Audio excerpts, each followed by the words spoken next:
Manhã Diversa de volta mais uma vez para você. Agora são 11 horas e 16 minutos.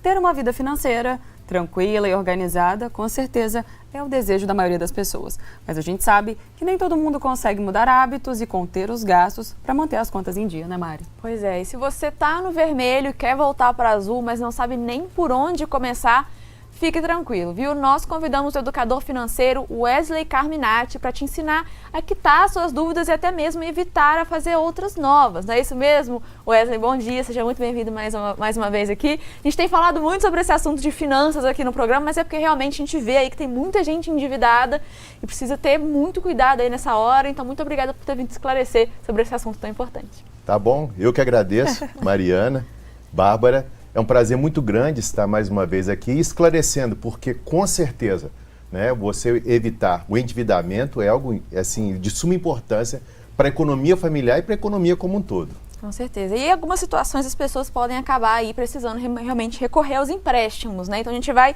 entender um pouco melhor sobre isso, sobre o que são quais são os tipos de empréstimo e os cuidados que a gente precisa ter nessa hora, porque às vezes a gente quer usar isso como uma forma de sair de uma dívida, acaba só criando outra pior, Sim, né? Com certeza. Então vamos começar. Explica pra gente quais são os principais tipos de empréstimo. Bom, você tem hoje, né, o mercado possui várias. Tem um leque de possibilidades muito grande para fazer empréstimos, né? O empréstimo pessoal, você tem um cheque especial, né? Você tem o crédito rotativo, que é ligado ao cartão de crédito, tem o crédito consignado, né? Existem os financiamentos, você tem, por exemplo, também a questão de você fazer o refinanciamento da sua casa, também tem essa possibilidade, tem a penhora de bens, então existe um leque muito grande de possibilidades. E nesse leque, Wesley, tem algum que seja melhor, mais barato? Geralmente os empréstimos com garantia são melhores, né? O crédito, por exemplo, consignado, que está vinculado ao salário, ou quando você, por exemplo, faz um financiamento de um carro, de uma casa, as taxas, por ter uma garantia para o banco, as taxas com certeza serão melhores. E afinal, pedir empréstimo para pagar contas, vale mesmo a pena, mesmo fazendo outra dívida? Como que é isso? Olha, isso vai depender muito, depende muito do tamanho dessa dívida que você está tendo, né? Alguns estudos que foram verificados agora, né, pela Confederação Nacional do Comércio, verificou que nós temos hoje no Brasil em torno de quase 80% das famílias dos lares brasileiros estão endividados. Dívidas adimplentes e inadimplentes. E um estudo da Serasa ainda afirma o seguinte, que nós estamos com um número recorde de pessoas com o nome com restrições. São mais de 67 milhões de brasileiros, né? E nesse estudo que a Serasa fez, ela procurou essas pessoas que estão com restrições nos nomes e verificar o que elas estão, qual o sentimento que elas tinham, né? E essa pesquisa foi muito interessante, porque ela acusou exatamente a pessoa ter insônia, né? 62% afirmaram, por exemplo, que afeta um relacionamento, né? E 88% afirmaram, né, de se sentirem diminuídas, humilhadas, por não conseguir fazer o pagamento. Então, entrar numa dívida é algo que tem que ser muito bem estudado. Então, com certeza, se você tem uma dívida muito alta, né, e você conseguir uma taxa melhor, vale a pena você migrar para essa taxa melhor. Mas você tem que estar com ela bem dimensionado. Não adianta você fazer isso se você não tiver um planejamento, né, de como que as contas da casa estão acontecendo, né? Exatamente, Wesley. E a gente foi, inclusive, perguntar para o pessoal ali nas ruas como está a situação financeira. Será que tem muita gente devendo ou pagando empréstimos para honrar as dívidas deles? Dá só uma olhadinha aí nas respostas. Quando você está precisando daquele dinheiro, tá naquela dívida, você recorre a algum empréstimo? Como que é? Não, eu economizo. Minha mãe já fez, não ficou bom, deu ruim, entendeu? Vai virando uma bola de neve. Trabalho só com dinheiro à vista mesmo, eu não faço empréstimo não, cara. Então a sua solução já é jamais recorrer a empréstimo? Ah, com certeza, o juro é muito alto, né? E não tem, eu mesmo não tenho interesse de empréstimo não. Eu já tirei um empréstimo na minha vida no início, né? Mas para nunca mais. Tem prioridades que você tem que recorrer ao empréstimo. Agora tem questões que você pode ir empurrando com a barriga até entrar o dinheirinho. Já precisei, já terminei para nunca mais fazer. Já pedi empréstimo. Tenta administrar, assim, não deixar vencer, sabe? E pelo menos pagar o mínimo, fazer aquela parcela, que é para não acumular os juros. É isso aí, a gente vê que as pessoas às vezes elas têm estratégias diferentes, né, para lidar com dinheiro. A gente, inclusive, ressalta aqui que sexta-feira a gente teve um bate-papo muito bacana sobre planejamento financeiro familiar, sobre como realmente organizar os gastos, priorizar os gastos para realmente não faltar no final do mês e, pelo contrário, ainda sobrar um pouquinho para você poder investir, poder guardar ali para ter esse conforto, né? E eu acho que a gente falar sobre isso também é muito importante, porque realmente existem situações que as pessoas acabam tendo realmente que se voltar para os empréstimos ou acaba surgindo uma dívida, a gente nunca sabe o dia de amanhã, né? A gente, por mais que a gente se planeje, pode sempre acontecer um imprevisto, do desespero, né? Às vezes se atropela, né? A Exato. pessoa toma decisões ainda piores. Exatamente. Então, a gente ter essa tranquilidade de saber o que fazer, qual a melhor forma de abordar isso, né? Então, o que a gente deve ficar atento antes de pedir um empréstimo? Olha, o que acontece é o seguinte, eu estava vendo esses depoimentos, né? E nós tivemos no ano passado, de cada 10 brasileiros, 8 procuraram alguma forma de empréstimo. E 40% tiveram esse pedido rejeitado. Então, essas pessoas têm a tendência, automaticamente, no desespero, de recorrerem a situações mais complicadas de você conseguir um empréstimo, que é o empréstimo muito alto, muito caro, né? Então, por exemplo, você não está tendo facilidade no banco te oferecer, aí você recorre a uma financeira ou você recorre a uma outra situação onde os juros serão mais altos ainda. Então, as pessoas têm que tomar muito cuidado, e isso sem contar nos golpes que existem por aí. Porque quando a pessoa está preocupada, está tensa, você tem uma chance maior, né, de cair num golpe, numa situação dessa natureza. Então, tem duas situações que têm acontecido muito. As pessoas pedirem os dados da pessoa, né, você informa os dados, a pessoa entra num site, por exemplo, e começa e vai solicitando CPF, dados, e aquilo depois pode gerar um problema muito grande, né, que a pessoa aproveita daquela situação para utilizar o nome dela para uma outra situação.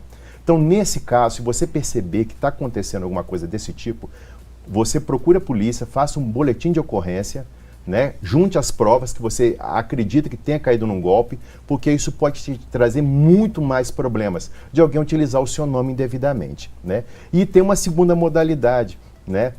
Que as pessoas vão conversando com a pessoa e falam assim, olha, para você adquirir esse empréstimo, você vai ter que fazer um pagamento de uma taxa, referente a uma taxa Selic, por exemplo, uma taxa qualquer, e você deve fazer esse pagamento para você ter o dinheiro liberado.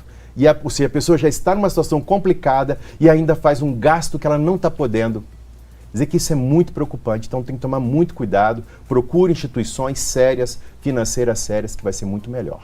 E golpes, assim, muitas vezes mascarados de credibilidade, porque sites, né, que às vezes passam esse aspecto de ser uma fonte confiável e aí quando você vê, né, você foi vítima de um golpe. E vamos focar agora, Wesley, um pouquinho, por favor, na diferença quando a gente fala do contexto com garantia e sem garantia. Quais são as principais diferenças? Você quando tem um empréstimo com garantia, você tem a principal vantagem que é a taxa melhor. Né? Você vai ter uma redução na taxa, porque você vai ter uma garantia. Então, por exemplo, você quando faz um empréstimo consignado, você vai liberar parte do seu salário, vai ser retirado do seu salário, né, uma parcela para pagar o empréstimo. Hoje o governo até ampliou um pouquinho mais, para vocês verem como é que o endividamento é algo complicado. O governo chegou a alterar, a partir de 3 de agosto desse ano, as pessoas, né, poderão utilizar até 40% do seu valor líquido para fazer empréstimo, né, consignado. E as pessoas aposentadas, né, terão direito a mais, um pouquinho, 45%. Até a modalidade das pessoas que estão com Auxílio Brasil está sendo agora regulamentada, a partir de outubro, com certeza deverá sair, a liberação de 40% também. Ou seja, até as pessoas que já estão utilizando um dinheiro, um crédito do governo, e ainda já estão endividando. Então, inclusive, teve muita polêmica com relação a isso. Então, esse é o crédito, ele acaba tendo uma taxa um pouco melhor. Agora, quando você não tem garantia nenhuma, que é o empréstimo pessoal, que é o cartão de crédito, aí os juros realmente vão ser muito complicados. É já aquele caso ainda mais crítico, né? É o caso mais crítico, com certeza. Você falou aí de crédito consignado e crédito pessoal, que são dois termos aí que estão muito presentes nesse mundo aí, né? O que caracteriza cada um deles? Consignado, pessoal, porque existem vários tipos para cada, né? Sim. O consignado é exatamente esse, quando você utiliza, né, você procura a instituição financeira, você tem uma aposentadoria, por exemplo, você recebe pelo banco, então o banco automaticamente vai tirar um valor Então é uma garantia que o banco tem. Então é um pagamento feito de forma indireta. Você faz o compromisso, você já vai receber o salário sem aquele valor. Ok. Então, automaticamente, como o banco já tem certeza que ele vai conseguir, a taxa dele é melhor, né? O empréstimo pessoal não acontece isso, né? A pessoa você não tem aquela garantia que você vai fazer o pagamento. Então, as taxas são, né, piores, né? Mais difíceis de serem cumpridas, né? De serem honradas, né? Tem a questão também da questão do trabalhador. Eu posso falar de uma vez um pouquinho sobre isso, essa abordagem? Quem trabalha, quem pode ser demitido, né? Porque às vezes o funcionário público, por exemplo, ele tem a garantia, tem a estabilidade. Mas da empresa privada, ele não tem essa garantia. Então pode ser que nesse intervalo de tempo ele foi demitido. E aí? Qual a garantia que vai ter? Então existe, na maioria dos contratos que nós temos hoje, 30% da sua rescisão, nesse caso, o banco irá retirar automaticamente, né? A própria empresa já vai transferir. Então, por exemplo, se você for 10 mil a sua rescisão, 3 mil já está garantido para poder, já vai abater na sua dívida, né? Hoje, os contratos a partir de 2016, a situação complicou mais ainda, porque ficaram agora 10% do fundo de garantia, que pode ser pego, e até 100% da rescisão. Então, quando fizer um consignado, né, você está utilizando o seu o valor, você é empregado da empresa privada, tem que ficar muito atento com relação a essa situação. Ótimo. Wesley Carminati, educador financeiro, está aqui com a gente. Logo depois do intervalo, a gente volta para continuar falando sobre empréstimo. Não sai daí.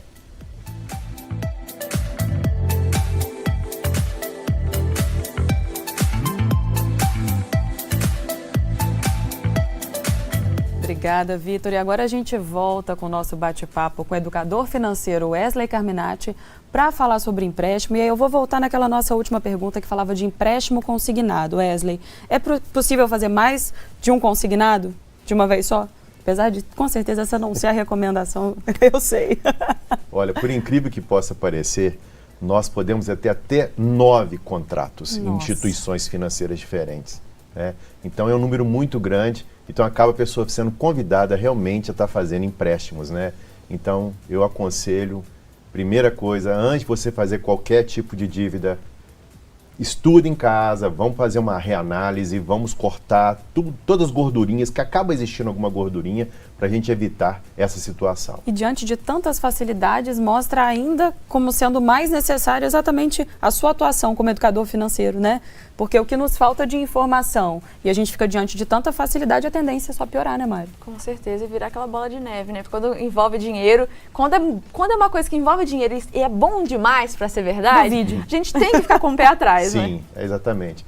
Para vocês terem uma noção do que acontece com essa questão do endividamento, que é algo muito sério, nós temos, por exemplo, a taxa o crédito rotativo, que é o crédito mais caro que nós temos, que é o crédito ligado ao cartão de crédito, né?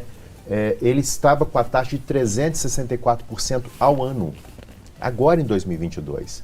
Então, isso você pagando em dia, 364% ao ano, né? Então, imagina se você tiver o atraso, então, nesse parcelamento ou nessa negociação. Os juros vão ficar estratosféricos, a dívida fica impagável. Então tem que ser muito bem pensado, analisado. Eu vou contar para vocês uma experiência que aconteceu com uma pessoa que tinha acabado de perder o emprego e ela relatou comigo, eu não vou falar para minha esposa e nem para meus filhos que eu perdi o emprego. Isso é uma coisa muito séria, não deve ser feito dessa forma. Porque a primeira coisa, se você tem um endividamento na sua casa, é como se fosse uma empresa. Nós vamos passar um momento difícil.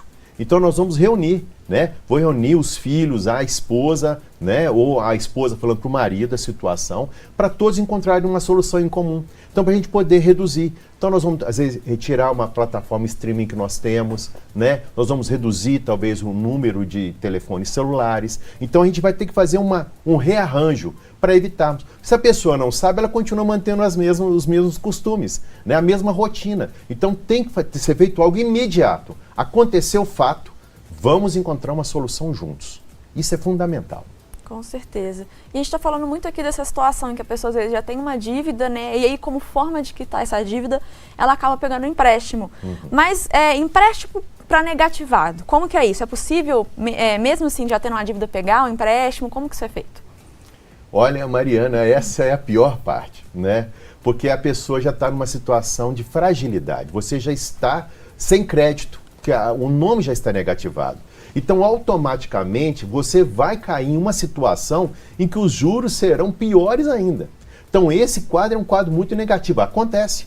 A pessoa está com uma dívida já e ela, para poder pagar aquela dívida, entra em outra dívida, né? E aí as taxas são piores ainda, a situação só tende realmente a complicar mais ainda. Tá ok? O ideal sempre vai ser o planejamento. Vamos discutir, vamos encontrar, vamos reduzir para a gente poder conseguir passar por esse momento. Né? Ele vai passar, com certeza, mas a gente vai ter que fazer uma organização, um planejamento. E quando o tema, Wesley, é cheque especial, é recomendado? O cheque especial ele é perigoso, sabe por quê? Pela facilidade. Ele já está na sua conta, né? Hoje, existe uma possibilidade que, às vezes, pode ser até interessante, né? Muitos bancos estão dando um prazo de 10 dias para você utilizar o cheque especial. Então, às vezes, você tem uma conta, por exemplo, né, que vai vencer hoje, você não tem o dinheiro à disposição, mas daqui 2, 3 dias o dinheiro vai cair na sua conta. Então, nesse caso, tudo bem, eu vou utilizar o meu cheque especial, eu vou pagar uma taxa do IOF, eu vou pagar um valor pequeno, mas reduzido. Então, até 10 dias. Mas depois desse prazo, aqueles 10 dias que ficaram para trás serão cobrados. Então, o valor vai ficar muito alto. O cheque especial, ele possui uma das piores taxas do mercado também. Hoje, os grandes bancos estão entre 150% e 160% ao ano, né, a taxa de juros. Mas já chegou a mais de 350% ao ano. Então, com muito cuidado. É prático, mas é perigoso. Então, ele é recomendado quando usado de forma completamente consciente. Sim. É o que a gente fala, sempre consciente, né? Quando você vai utilizar aquele instrumento. Às vezes a pessoa entra, numa situação, numa oportunidade, eu quero ir em determinado show, eu quero muito em determinado lugar, eu vou fazer conta, eu não vou me preocupar. Às vezes aquele passeio, aquela diversão vai ter um custo muito alto para você. Com certeza. A gente está falando aqui da importância de ter essa consciência, né, de ter esse cuidado. E para isso a gente precisa saber, né, entender as coisas. E muita gente não sabe que o cartão de crédito, por exemplo, é um tipo de empréstimo, né? Então, quais conselhos aí que você dá para a gente saber usar o cartão de crédito, que é algo presente na vida da maioria das pessoas, sem isso virar uma dívida? Quais cuidados a gente deve ter? Eu já vi muita gente falar, inclusive quando eu fiz o meu trabalho nessa área, né, de educação financeira, a pessoa fala assim, eu peguei meu cartão de crédito, cortei ele todo, né, porque eu não queria mais, porque o cartão de crédito estava acabando com a minha vida. Na verdade, o cartão de crédito hoje não tem jeito, né? Você tem algumas facilidades, alguns parcelamentos que pode ser muito interessante para você. É o famoso dinheiro de plástico, né? Então, ele tem algumas vantagens. Agora, o que eu aconselho você é utilizar o cartão de crédito e quando for vencer a sua fatura, você pagar integralmente.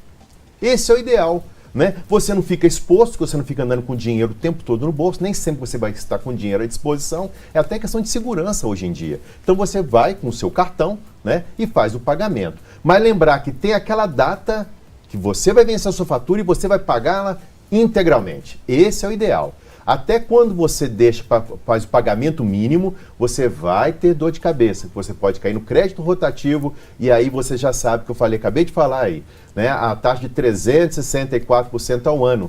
Ou seja, o valor fica muito alto, né? Então, dá para utilizar, deve utilizar, mas sempre com muita consciência. E vale a pena renegociar as dívidas? Isso daí é uma coisa que eu aconselho muito a você fazer, tá? Você tem uma dívida, por exemplo, em um determinado banco, e às vezes aparece de vez em quando campanhas que outros bancos estão oferecendo, esses momentos melhores. Nós tivemos um momento agora há pouco que as taxas estavam piores, agora as taxas deram uma melhorada. Então, às vezes, você consegue hoje negociar uma situação que vai ser muito interessante para você. Então, você procure o seu banco ou procure o banco que está apresentando essa possibilidade e faça realmente essa transferência. A gente sabe que os bancos não gostam muito, porque automaticamente você está perdendo uma possibilidade. Mas eu vou contar um relato de uma pessoa que aconteceu mesmo, ela conversou comigo. Ela falou que estava devendo uma situação, ela passou por um outro banco, né, tem um banco do governo, ela estava uma situação que estava dando as prestações por mesmo prazo, e ela estava tendo uma economia de R$200 em cada prestação. Então, olha bem, se você tiver R$200 a mais sobrando, pagando a mesma dívida, é algo muito interessante. Então, eu aconselho, sempre que tiver uma possibilidade, né, uma campanha, Procure saber, se informe, mas procure as pessoas sérias. Não vai procurando qualquer coisa na internet, não. Se você não tem grande conhecimento ou segurança para fazer isso. Procure a instituição para você realmente ter certeza do que você está fazendo. E uma outra estratégia aí usada na hora de pagar as dívidas, é a amortização, né? Então explica pra gente o que isso significa, como é que funciona isso daí? A amortização é sempre interessante, né? Porque é o seguinte, você tem uma dívida, por exemplo, isso acontece muito com os imóveis, né? Você tem uma dívida de muitos anos, às vezes, né? E você acabou recebendo um dinheiro a mais, né? Um dinheiro do final do ano, um 13º chegou na sua conta, aí você vai antecipando as suas prestações. Então é muito interessante que você vai ter, às vezes, muitos bons, né? um valor muito interessante no desconto. E pode ser algo muito interessante para você. Isso acontece com o carro também, né? Você tem um dinheiro a mais, eu vou pegar as últimas prestações. Então eu vou pagar a última, penúltima e antepenúltima. Então isso vai ter um valor bem menor, às vezes até a metade do valor atual da prestação. Então é sempre interessante fazer isso. Excelente, Wesley. Eu acho assim, a educação financeira se faz cada vez mais necessária, né, Mari? Porque a gente tem acesso a diversas ferramentas, como a gente falou, das facilidades de uma forma geral, e se te falta embasamento, de nada adianta você ter a ferramenta se você não sabe como usar, né? Sim. Então a informação está aí para isso, o estudo, né, dessa área da educação financeira está aí para isso. O Wesley está aqui para poder fazer esses esclarecimentos para a gente, porque senão a tendência, como você falou muito bem, é virar aquela bola de neve. Com certeza, né? E a gente vê tantas situações que as pessoas realmente criam dívidas justamente por não ter essa informação, né? Não ter esse conhecimento. Então é fundamental, né? A gente está conversando sobre isso aqui hoje. A gente sempre está falando da educação financeira, e a educação financeira é algo interessante, porque ela está ligada a uma mudança de hábito. Então, por isso que às vezes nós falamos as mesmas coisas. Vocês poderão me chamar semana que vem de novo, porque eu posso falar as mesmas coisas, porque às vezes vai atingir uma pessoa.